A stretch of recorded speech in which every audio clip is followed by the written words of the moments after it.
বিপিনুরের কিছু হলে বিচার বিভাগীয় তদন্তের নামে যে 15 দিনের সময় নেওয়া হয়েছে, আমরা এই বিচার বিভাগীয় তদন্ত কমিটিকে প্রত্যাখ্যান করছি।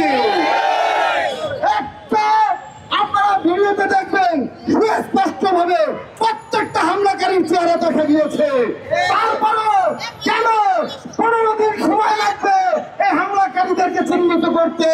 এরকম উপদেষ্টা, এরকম স্বরাষ্ট্র উপদেষ্টা আমরা চাই না, চাই না, চাই না। অনতিবিলম্বে স্বরাষ্ট্র উপদেষ্টাকে পদত্যাগ করতে হবে। বিপিনুর এবং আমাদের নেতা কর্মীদের উপর হামলাকারীদের বিচার এবং গ্রেফতার করতে হবে। পাশাপাশি এই যে যারা হামলা করলো, যাদের জন্য হামলা করলো, সেই ফজিলতের দোষর জাতীয় পার্টি এবং 14 দলকে অবিলম্বে নিষিদ্ধ ঘোষণা করতে হবে। আমাদের শতাধিক নেতা কর্মীর উপর পুলিশ এবং সেনাবাহিনীর সদস্যরা যেভাবে নির্মম হামলা চালিয়েছিল, আজকে ঘটনার 5 দিন পেরিয়ে গেলেও আমরা সরকারের কাছ থেকে কোনো ব্যবস্থা নিতে এখন পর্যন্ত আমরা দেখতে পাইনি। আমরা সরকারকে বলেছিলাম যারা জড়িত ছিল বিভিন্ন গণমাধ্যমের ফুটেজে তাদের পরিচয় প্রকাশ পাওয়ার পরেও, অনেকের চেহারা স্পষ্ট দেখা যাওয়ার পরেও সরকার কিন্তু এখনো কারোর বিরুদ্ধে কোনো ব্যবস্থা নেয়নি। সরকার একটি বিচার বিভাগীয় তদন্ত কমিটি গঠন করেছে, আমরা সেটাকে সাধুবাদ জানাই। কিন্তু যে ঘটনায় যারা জড়িত ছিল, যাদের চেহারা পরিষ্কার বোঝা গেছে, যাদের পরিচয় শনাক্ত করা গেছে, তাদেরকে কেন এখন পর্যন্ত প্রত্যাহার করা হবে আমরা সেটা সরকারের কাছে জানতে চাই। এই অন্তর্বর্তীকালীন সরকারের স্বরাষ্ট্র উপদেষ্টা বারবার ব্যর্থতার পরিচয় দিচ্ছে। তার নির্দেশ ছাড়া পুলিশ সেনাবাহিনীকে হামলা চালায়, তাকে সেই সময় জবাব দিতে হবে। সেই ঘটনায় স্বরাষ্ট্র উপদেষ্টা সম্পূর্ণ ব্যর্থতার পরিচয় দিয়েছে। আমরা স্বরাষ্ট্র উপদেষ্টার পদত্যাগ দাবি করছি। আমরা স্পষ্ট বলছি, আমরা সেনাবাহিনী পুলিশের বিরুদ্ধে নয়, কিন্তু সেনাবাহিনী এবং পুলিশের মধ্যে থাকা পরাজিত শক্তি আওয়ামী লীগের কুসংস্কার রয়েছে, যারা হাসিনার চলে যাওয়াকে মেনে নিতে পারে নাই, যারা হাসিনার মেনে চলে যায় কষ্ট পেয়েছে, যারা হাসিনাকে ফিরিয়ে আনার জন্য নানাভাবে চক্রান্ত করছে, তাদেরকে চিহ্নিত করে ব্যবস্থা নিতে হবে।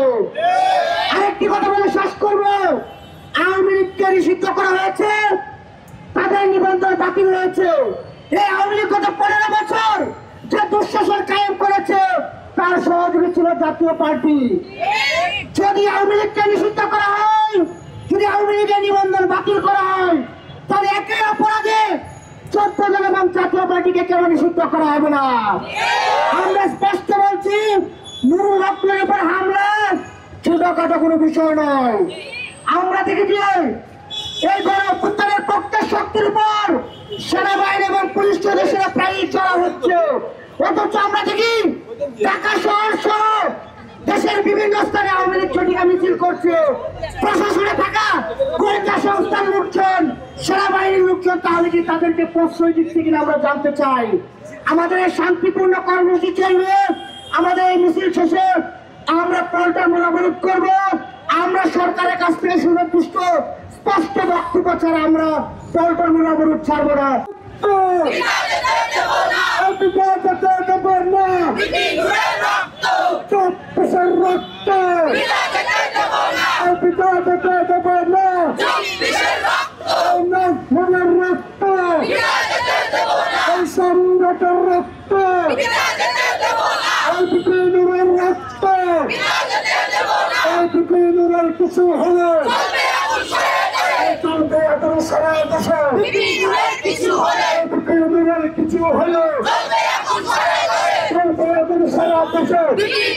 কিছু হলে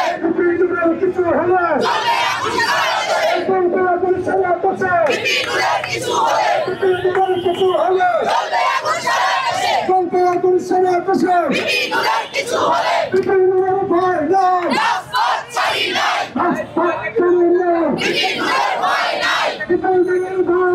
That's what রাজপথ ছাড়ি নাই বিপ্লবের ভয় নাই টান টান টান হবে হবে টান টান টান হবে জাতীয় পার্টি ব্যান হবে ব্যান ব্যান ব্যান হবে জাতীয় পার্টি ব্যান হবে ব্যান ব্যান ব্যান হবে আপনার কাছে যাই পথে চাপা চাপা সেই পথে আপনার কাছে যাই পথে চাপা চাপা সেই পথে আপনার কাছে যাই পথে